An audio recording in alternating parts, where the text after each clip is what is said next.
What's up, guys? Back here with the first video of 2025 for you. I just got a little bit of a collection update. I have like a stack just about this size prepared for another one that I have to listen to everything for. But I wanted to just put something out this Friday. I want to be trying to get back on my schedule a little bit more. But I had nothing else prepared, so I'll probably do the metal tag maybe next week, I think is what I'm planning on doing. But yeah, so let's get into it. We are listening to this killer EP by Dragon in the background. If you guys aren't familiar with this band, it's like early US power metal band, like mid 80s traditional metal, power metal, somewhere in that general vicinity. Really, really cool stuff. This is a No Remorse repress, so you could probably pick this up pretty easily off of the maybe like Heavy Metal Museum off Discogs. And then I am drinking a beer that I already poured because I have a new I just got some of these beers, and this is my second shooting of this video. And also, I have a new cat to show. This is Piper. She looks a lot like Crow, but she's tiny. Just had to show her off because they always make an appearance. She was a stray that my friends found in Idaho, and then they brought her home. Yeah, this is the big version of that one. The full-size fella. He used to make a lot more appearances back when I sat on the ground. He doesn't do it so much, but yeah, so let's get into it. First thing I'm going to show you guys here is Bell Witch. This is their 2023 new album. I actually thought this came out this past year, but I'm stupid, and it did not, obviously. So if you guys aren't familiar with Bell Witch, they're really, really, really slow funeral doom band. Like, incredibly slow. So I've known about this band for a good long while, you know. I remember back when like their first two albums came out, I think is like when I first heard of this band. I think it was the second album they were on. This is their fourth full length, and it's just like incredibly slow funeral doom. So much so it like turns into a bit of a drone, almost an ambient tinge to it because of the absurd pace of it.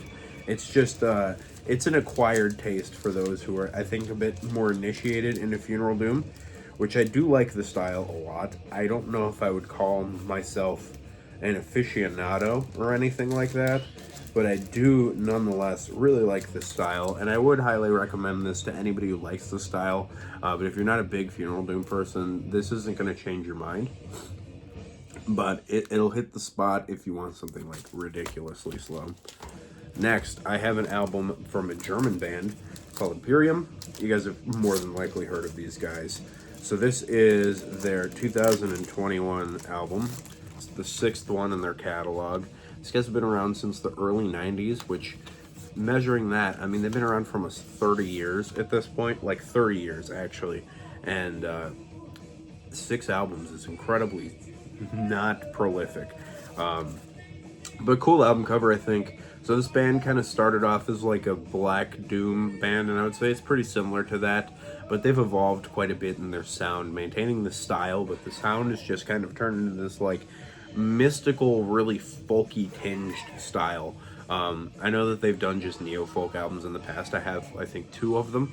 And this kind of really takes a lot of the soundscapey elements of the neo-folk genre and puts it into this doomy black metal side. I think they've gotten more black metal as they've progressed throughout their time as a band. And it's a really cool record, man. I would highly recommend checking this out if you're into that kind of like mystical quest, epic kind of metal stuff. I don't know exactly how to describe it in any really coherent way, so I'm just going to refrain.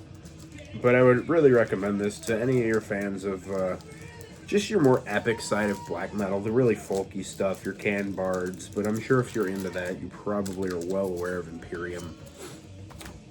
Next, an album that I got from my buddy Rick over at the Dreadful Minutes. This is an album by a band called Ravenshire, and this is The Cycle Never Ends. Really, really cool epic metal, man. This is their second full-length album from 2016. So I was not familiar with this at all after I opened the package. I thought the album's really cool. The album cover was really cool. I wasn't too sure what to make of it. I feel like you can make some pretty quick inferences from how that's going to sound. But it kind of sounds like what you think it does. So these guys are from Portugal, and the vocalist in this band was the bassist in the band Iron Sword. If I've mentioned Iron Sword before, they're very similar to Manila Road, but they're more of a mid-paced style as opposed to some of the quicker parts of Manila Road. Not the thrash era. I mean, like they're just like a mid-paced sound of Manila Road, but there's a very, very distinct sound to Iron Sword, and this band really rides in that a lot. Which is really cool. That band is more trudging, and this one's a bit more, it's more driven. It's definitely some high quality epic metal. I really, really enjoyed this. I appreciate you greatly, Rick. Some of the stuff you sent me is between this and the next collection update, depending on what I've given the most spins and feel the most comfortable talking about. But definitely check this out, Ravenshire. Next, a little bit of proto metal. I've been looking for this for a long time, and I've seen it. I've just never actually pulled the trigger. Alive by Kiss. I love this band, and you guys know that, and I hope you do too. If you're not, you're doing yourself a disservice. This is like one of those old school double CD disc things. It's a cool little set here, man. This is like the thing that blew them up. You know, this is where Kiss really got their footing in the mainstream. This is technically their fourth album, but it's their first live album from 1975. Just great stuff, man. Catchy song after catchy song. 75 is a lot of the classic stuff. The earlier stuff is a little bit heavier in the Kiss catalog. And I'm just a big fan. So I'm not going to spend a lot of time talking about Kiss. So next is this album by the band Ohava with the album Reborn. This is another one that I got from Rick. And this is a Russian black metal band out on Avant-Garde Music. Just really solid post-black metal. Really like this inside cover there. Looks really good. So this is definitely on the post side of black metal. It touches a bit on the atmospheric side. That's kind of what they're classified as on the Metal Archives. But I definitely hit a little bit more of the post side. This really hazy and kind of cacophonous sound to it. It doesn't clash a ton, but the melodies and like the droning elements are very interesting. The production's pretty harsh, which kind of adds to the ambientness of this hazy post-black metal style that's kind of become pretty popular over the past handful of years. So if you like that kind of stuff, I would definitely check out Ohava. Next, I picked up a reissue of this modern classic, Waste 'Em All by Municipal Waste. I've liked this band for a very long time, and I just never got around to having this, and I'm glad that they finally reissued it. Look at Baby Waste. Super nuts. So this sounds like that looks, man. These guys are young in this album. 2003 debut album. I mean, like I said, it's a classic of the modern age. This band is like the big modern thrash band, at least one of them. It's got a ton of that snot-nosed crossover trimmings to it, which this band has kind of continued throughout their career, but they're a little more hungry on this album, you know what I mean? They've gotten like, they're still good today. I mean, they're still a great band. They still put out good music, but they've definitely like found their niche and really just rode in it the whole time. And at this point, they haven't quite done that yet because they only had some EPs and some demos and some stuff out like that. So this is really angry, really aggressive, really good crossover thrash. It's everything you expect out of Municipal Waste. So I got 3 albums from a band called Bride, and I was gonna buy these earlier this year, and I did not because I just they got cut from a cart. And then I wound up going to a record store and finding the 3 of the albums from them that I had in my cart. So I'll show the first 2 congruently, which is Show No Mercy and Live to Die. So this is a traditional metal band from the United States somewhere. I don't remember exactly. You recognize that from the Emperor EP cover. And this is another great album cover. The inside, if I remember right, isn't anything special, so I'm not going to bother But yeah, so this is like a really good raw production on them. This is from '86, then this is from '88. So they're pretty early on in the Christian metal scene. Um, that raw production it is a bit of a hindrance on first listen. I didn't like these two quite as much as I do now upon first visiting them, just because of that. But it's really solid stuff. This band has a really good melodic sensibility to it. Really good, tasteful riffs that are just catchy and hummable, and they kind of make you bounce around a little bit. They got, I wouldn't call it like moshy riffs, but they're just heavy, and they're definitely headbangers, and they're definitely worth your time. They've been reissued. I think these are both retroactive records represses from 2011. I would go check these out. You can get them pretty cheap. They're on Boone's Overstock, or you can probably pick them up on Discogs or this, that, and the other. Whatever. These two are really good. And then this was initially my favorite from them, which is Silence is Madness. And this is their 1989 third record. But upon revisiting, it hasn't quite sat well with me comparatively. The first two kind of caught my eye a lot better than this one has, or at least maintained my attention, I guess I should say. Decent enough, though. They definitely got a lot more polished. You could tell they got a little bit of money to make this record, which good for them. Especially being this style of traditional metal in the late 80s. I'm sure it was hard to get some good cash in your pocket, being kind of the geezer genre of the day in '89, making traditional metal. But it's really, really solid still. They have some kind of weird AOR tinges in here. They later on got less heavy, which I guess happens sometimes, but it's decent enough. I would definitely go check this out, but I think the first two are more worth your time, and particularly Show No Mercy from '86. Good stuff. Bride's cool. Next is the band that I'm still trying to like more than I probably actually do, but this is Ohm with the album Pilgrimage. So this is their third full-length album from 2007. If you guys aren't familiar with Ohm, it is a side project of what's his name from Sleep, Al, whatever. Yeah, I don't remember exactly. Al something is not on there, but it's really, really cool droning stuff.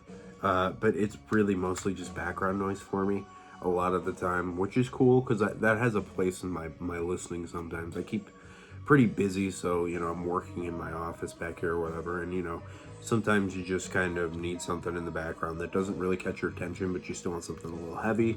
This album in particular has a lot more like stoner riffs to it, which is cool. I would definitely say it's better than their other album that I have, which is Variations on a Theme from 2005, I believe it is. It's either 2005 or 2003. But I picked that up a while back, and it's cool, but this one I think is a lot more entertaining to listen to.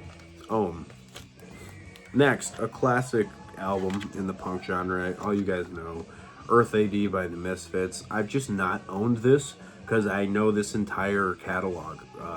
All of the Danzig era, and I know a good amount of the Graves era as well. It's just the Misfits at their most ferocious, the most bastille, the most aggressive that they ever really were. It's heavy, it's darker than the rest, and it's just the Misfits doing the Misfits. It's their second record from 1983, and it clocks in at a whopping 14 minutes. So you guys are all full aware of this one. Next, another one from Rick. This is Eskog with Varpnapper. I don't know exactly. Really sweet album cover. Let me get that on there just so you can see it. This is a Grind to Death Records release. This is this band's second album, I think. Oh no, it's their first full-length album from 2021. Yeah, great album cover there. So this is some Swedish black metal, and it is just Swedish black metal. It is everything you expect it to sound like. There's a bunch of bands from Sweden that sound like this. It's pretty middle of the road in that kind of way. Kind of reminds me of Skogan a little bit, but I haven't digested it quite enough to really give it a great comparison to some of those other bands of this ilk and of the same country, I guess. But it's decent enough, for sure. I mean, it's worth owning. If you're a black metal guy, again, being my genre of choice, they're not always gonna be, you know, Berktot or whatever. So, decent black metal, Asgog. Sorry, my neighbors rolled in. I saw like a corner of it out of my window, caught my attention. And last thing I'm showing here is Nazareth's Hair of the Dog album. So you guys know this. Everybody knows this. Everybody knows the title track and then like Love Hurts. So this is just like a proto metal album, I would call it. That's where it's going to get filed at least. It's heavy for its time. It's this band's 6th full-length album from 1975. I'm getting all of my dates mixed up here.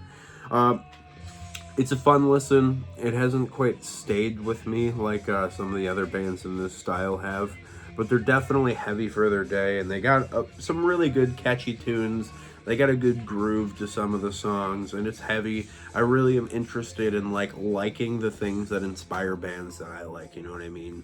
So since I've become a big fan of like traditional metal, I want to know like the stuff that was getting those bands into playing heavier guitars, you know, this kind of stuff, the Thin Lizzies, the Ted Nugents, all that kind of stuff. So Nazareth is just kind of another really cool band to add to the collection. And I need to check out some of their other stuff. I'm very interested in how they sound otherwise. So I'm going to call it at that on this collection update, guys. I hope you guys enjoyed it. And I'll have the metal tag up for you for the next video. I'll catch y'all later. Keep it greasy.